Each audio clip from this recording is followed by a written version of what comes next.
21 থেকে 45 বছর বয়সী যোগ্য শিক্ষিত বেকার যুবকদের মাসিক ভাতা দেওয়ার উদ্দেশ্য অক্টোবর 2026 থেকে ভরসা কর্মসূচি চালু করা হবে। এই স্কিমে গ্র্যাজুয়েট বেকারদের জন্য 3000 টাকা, অন্যদের মাসে 2000 টাকা ভাতা দেওয়া হবে।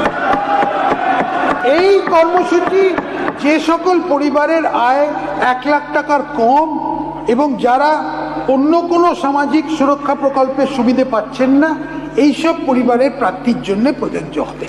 বয়স্ক, বিধবা এবং বিশেষভাবে সক্ষম নাগরিকদের হলেন সমাজের সবচেয়ে বেশি অসুরক্ষিত। এদের মাসিক পেনশন 500 টাকা বাড়ানো প্রস্তাব আমি করছি। পরিযায়ী শ্রমিকদের সমস্যা কমাতে রাজ্য সরকার একটি বহুমুখী পরিকল্পনা গ্রহণ করেছে। এই শ্রমিকদের স্বাস্থ্য সুরক্ষার জন্য আয়ুষ্মান ভারত কার্ড দেয়া হবে। তাদের এক দেশ এক রেশন কার্ড প্রকল্পের অন্তর্ভুক্ত করা হবে, যার মাধ্যমে তারা ভর্তুকি প্রাপ্ত দামে খাদ্যশস্য পাবেন।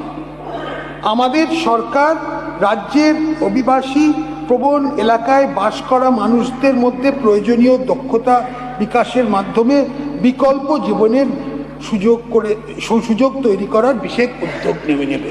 এটা পুরো পরিযায়ী শ্রমিকের সমস্যাটা নিয়ে।